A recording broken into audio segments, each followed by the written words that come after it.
நாம ஒரு மாய போர்ல சிக்கிட்டு இருக்கோம். எதிரி யாருன்னு தெரியாமலேயே அவன் கூட சண்டை போட்டுட்டு இருக்கோம். அந்த எதிரிக்கு நாம கொடுக்கிற பேரு தான் அகங்காரம். ஆனா ரமண மகரிஷி என்ன சொல்றாரு தெரியுமா? உலகத்துல இருக்க எல்லாத்தையும் நம்மால ஜெயிக்க முடியும். ஆனா ஒரே ஒரு விஷயத்துக்கிட்ட மட்டும் நம்ம தோத்துக்கிட்டே இருக்கோம். அது என்னன்னா அகங்காரம் தான். அதை எப்படி அழிக்கிறதுன்னு நீங்க தேடினீங்கன்னா அது உங்களை இன்னும் பெரிய அகங்காரத்துக்குள்ளதான் தள்ளும். ஏன்னா இந்த தேடலை தொடங்குறதே அந்த அகங்காரம் தானே.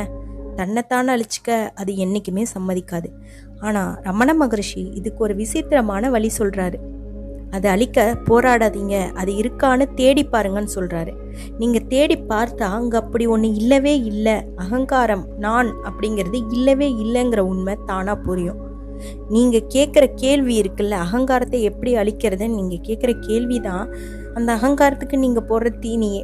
தன்னைத்தானே அழிச்சிக்க அது என்றைக்குமே சம்மதிக்காதுல்ல. அப்போ இதுக்கு ஒரு முடிவே இல்லையா? இருக்கு. ஒரு 4 வழிகள் சொல்கிறாரு. அது என்னென்னு வரிசையாக பார்ப்போம். முதல் வழி நான் யார் அப்படிங்கிற விசாரணை. ஒரு துப்பறியும் நிபுணரை போல உங்களை நீங்களே விசாரிக்கணும். உங்கள் மனசில் எந்த ஒரு எண்ணம் வந்தாலும் சரி, அது நல்லதோ கெட்டதோ, நல்ல எண்ணமா கெட்ட எண்ணமாங்கிற ஆராய்ச்சிலாம் வேணாம். அது யாருக்கு வருதுங்கிற ஆராய்ச்சி தான் வேணும். இந்த எண்ணம் யாருக்கு தோன்றுதுன்னு கேட்கணும். நாம வெளியில எவ்வளோ விஷயங்களை தேடி ஓடுறோம் இல்லையா? ஆனா நான் யார் அப்படிங்கிற ஒரு கேள்விக்கு மட்டும் பதில் தெரியாமலேயே வாழ்ந்துட்டு இருக்கோம். மகரிஷி ஒரே ஒரு விஷயம்தான் சொல்றாரு. உங்களை நீங்க யாருன்னு தெரிஞ்சுக்காம மற்ற எல்லாத்தையுமே தெரிஞ்சுக்கிட்டு என்ன பயன்னு கேட்குறாரு. நாம இன்னும் முழுமை அடையல, ஏதோ ஒன்று குறையுதுன்னு நம்ம நம்புறோம் பாருங்க. அந்த ஒரு நம்பிக்கை தான் நம்ம உண்மையை தெரிஞ்சுக்க விடாம தடுக்குதே. உங்க தியானம், உங்க சிந்தனை எல்லாமே ஒரே ஒரு புள்ளியை நோக்கி தான் இருக்கணும். நான் அப்படிங்கிற இந்த எண்ணம் உங்க மனசுல எங்கிருந்து ஆரம்பிக்குது? உங்க முழு ஆளுமையையும் கொஞ்சம் பிரிச்சு பாருங்க. கொஞ்சம் கொஞ்சமா மெதுவா உங்க எண்ண சக்கரம் சுத்துறது குறையும் போது உள்ளுக்குள்ள ஒரு மர்மமான உள்ளுணர்வு தோணும். அந்த அமைதி தான் உங்களோட இலக்கு. அந்த நான் யார் எண்ணங்களோட சண்டை போடாதீங்க. அந்த எண்ணங்களுக்கு சொந்தக்காரன் யாருன்னு அவனோட பிறப்பிடத்தை தேடி உள்ள போங்க. நீங்க உள்ள போக போக எண்ணங்களோட வேகம் குறைஞ்சு ஒரு மர்மமான அமைதி உங்களை சூழ்ந்துக்கும். இரண்டாவது வழி, அகங்காரத்தை ஆராதிக்காதே. இதுதான் ரொம்ப முக்கியமான விஷயமே. அகங்காரத்தை ஒரு எதிரியா பார்க்காதீங்க. ஏன்னா எதிரியா பார்த்தா அதுக்கு இன்னும் பலம் கூடிரும். இருட்டுல ஒரு கயிறை பார்த்து பாம்புன்னு நினச்சி பயப்படுறோம். அந்த பாம்பை அடிக்க தடி எடுக்கிறோம், ஆட்களை கூப்பிடுறோம். ஆனா ஒரு சின்ன வெளிச்சத்தை அது மேல பாய்ச்சினா அங்க பாம்பு இல்லை, வெறும் கயிறு மட்டும்தான் இருக்குன்னு தெரிஞ்சு போயிடும். அகங்காரமும் அப்படிப்பட்டது தான். அது ஒரு மாயை. அதை அழிக்க போராடாம விசாரணைங்கிற வெளிச்சத்தை அது மேல பாய்ச்சுங்க.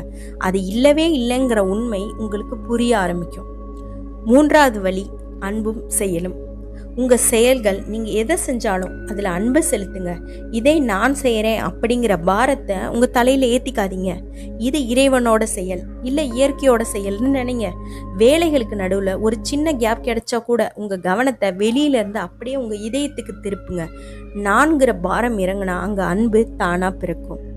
4வது, மௌனத்தின் மகா வலிமை. கடைசி வழி மௌனம்தான். ஞானம்ங்கிறது எங்கேயோ இமயமலையிலையோ இல்லை புத்தகத்திலையோ இல்லை, அது உங்க இதயத்துக்குள்ளேயே தான் இருக்கு. தினமும் ஒரு 5 நிமிஷம் அமைதியாக உட்காருங்க. எந்த சிந்தனையுமே வேணாம். உங்க இருப்புணர்வை மட்டும் கவனிங்க. இறைவனை அறியாம அவரை நேசிக்க முடியாது, அவரை நேசிக்காம அவரை அறிய முடியாது. நீங்க செய்யற ஒவ்வொரு வேலையிலையும் அன்பு இருந்தா அதுதான் கர்மயோகம். உங்க மனசு அமைதியானா அதுதான் ராஜயோகம். ஞானம்ங்கிறது வெளியிலேருந்து வர்றதில்லை, அது உங்க இதயத்திலே தான் இருக்கு. சாட்சி பாவமா இருந்து உங்க ஒவ்வொரு துடிப்பிலையும் பரமாத்மா உங்ககிட்ட பேசிக்கிட்டே தான் இருக்காரு. அந்த மௌனமான உபதேசத்தை கேட்க பழகுங்க. அந்த உணர்வு தான் உண்மையான குரு. அந்த அமைதி உங்களுக்கு பேசுற பாடம் உலகத்துல எந்த மொழியாலையுமே சொல்ல முடியாது. ரமண மகரிஷி சொன்ன ஒரு வரி என் வாழ்க்கையை மாத்துச்சு. நாம் இன்னும் முழுமை அடையல என்ற நம்பிக்கையே நம்ம மெய் அறிதல்ல இருந்து தடுக்குதுன்னு சொன்னார்ல. நீங்க இப்போ முழுமையானவங்க தான். அந்த திரையை மட்டும் விலக்கி பாருங்க. நிழல துரத்துறதை நிறுத்துங்க, நிஜத்தை தேடுங்க. உங்க தேடல் இன்றுடன் முடியட்டும், உங்க உணர்தல் இன்று தொடங்கட்டும்.